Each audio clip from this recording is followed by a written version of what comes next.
Cela vous est-il déjà arrivé de devoir aller à un rendez-vous, professionnel par exemple, et d'angoisser quelques heures avant, en vous disant: «Mon Dieu, je suis sûre qu'il ou elle va chercher à me piéger.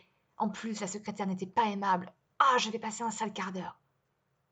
Ou avant d'aller dans une soirée: «Ah, je n'ai pas envie d'y aller. En plus, à tous les coups, un tel va encore me rabattre les oreilles avec ses problèmes, ça va me gâcher la soirée.» Ou encore un petit dernier: «Ce rendez-vous mythique, c'est vraiment une mauvaise idée. Ah, je vais sûrement encore tomber sur un mec avec le même défaut que tous les autres.» Quel est le point commun de ces pensées? Eh bien, tout est dans le titre, c'est la supposition. Il se trouve que l'accord Toltec numéro 3 nous incite à abandonner toute forme de supposition. Pourquoi? Comment? Je vous réponds dans cette vidéo.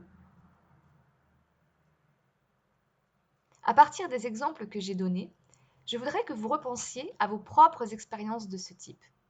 Je vous invite à mettre la vidéo en pause et à prendre quelques minutes pour vous en remémorer certaines. C'est fait? Super. À présent, intéressons-nous à l'issue de ces situations. Imaginons que vous êtes allé à ce rendez-vous professionnel, à cette soirée, à ce rendez-vous mythique, et que ça ne s'est pas passé comme prévu, que ça s'est bien, voire même très bien passé. Avez-vous vécu des moments comme ça? Je suis sûre que ça nous est arrivé à tous et à toutes au moins une fois. Je vais vous raconter une expérience qui m'est arrivée récemment. J'avais une visioconf le matin et une l'après-midi. Je ne savais pas à quoi m'attendre le matin. J'y suis allée de façon neutre, curieuse de voir. Et ça ne s'est pas bien passé pour moi.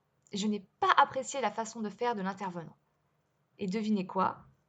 En début d'après-midi, j'ai commencé à angoisser pour celle à venir. Heureusement, j'avais entrepris de travailler sur cet accord et je me suis aperçue de ma supposition. Je me suis reprise et je me suis dit: «Mais tu n'en sais rien. Si ça se trouve, cet après-midi, l'intervenant va être super. Tu supposes alors que tu ne peux pas savoir. Alors arrête et concentre-toi sur autre chose.» Et c'est effectivement ce qui s'est passé. L'intervenant était super. Alors attention, je ne dis pas que ça se passe toujours bien, mais que cela peut arriver. Alors dans cet exemple, j'ai échappé au coup d'une supposition car je l'ai arrêté à temps. Je ne l'ai pas laissé prendre toute la place mentale disponible. Mais quand on se laisse embarquer, ça peut donner se faire envahir par des émotions désagréables,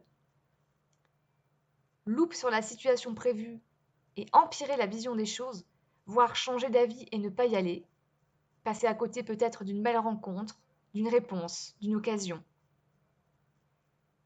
Ça prend du temps. Et oui, supposer prend du temps. Si vous pouvez en racheter, ok, je sais pas vous, mais moi, je peux pas racheter du temps. Se sentir bête si au final ça se passe bien. Se sentir coupable d'avoir gâché du temps pour rien puisque ça s'est bien passé au final. Et tout simplement, est-ce agréable pour vous d'avoir de telles pensées négatives? Franchement, si ça doit mal se passer, ce sera bien assez pénible sur le moment, alors pourquoi s'en rajouter en commençant à se sentir mal 3 heures, une journée ou même 3 jours avant? Ok, à ce stade, vous vous dites peut-être: «C'est bien joli tout ça, je suis d'accord, mais concrètement, à quoi je reconnais que je fais une supposition?» Eh bien, vous pouvez revenir au début de la vidéo pour écouter les phrases exemples et chercher les indices dedans. Déjà de retour? Avez-vous trouvé les indices? Pas de panique, je vous les donne et même je vous en rajoute. L'emploi des mots. Si, alors, peut-être, sûrement, probablement. Je suis sûre que. Attention, pas pour une opinion, mais pour une prédiction de ce qui va se passer. Et de la même façon, je pense que. À tous les coups, je parie que. La dernière fois, c'était comme ci, comme ça. Alors la prochaine fois, ce sera aussi comme ci, comme ça. L'emploi du mot encore, dans le sens ça va encore mal finir. Vous pouvez aussi vous poser la question: ai-je la preuve de ce que je dis? Ou est-ce que je connais le futur? En arrêtant ma supposition dans l'exemple de la visio, j'ai aussitôt senti un changement dans mon ambiance et mon état intérieur. j'ai senti que je revenais à quelque chose de sain pour moi. Dès que j'étais en supposition, je ressentais du négatif à l'intérieur. Et quand j'arrêtais, le négatif disparaissait. Petite question de coach pour finir. Comment vous êtes-vous senti pendant cette projection mentale où vous avez supposé?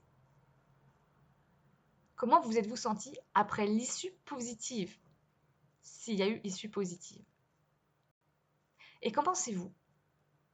Est-ce que cela en valait la peine de se projeter, de supposer? Comment aimeriez-vous réagir la prochaine fois? Et vous, appliquez-vous déjà cet accord Toltec de ne pas faire de suppositions? Racontez-moi tout en commentaire. Si la vidéo vous a plu, n'hésitez pas à liker, à commenter, à partager et bien sûr, on n'oublie pas de s'abonner avec la petite cloche pour les prochaines vidéos. À bientôt!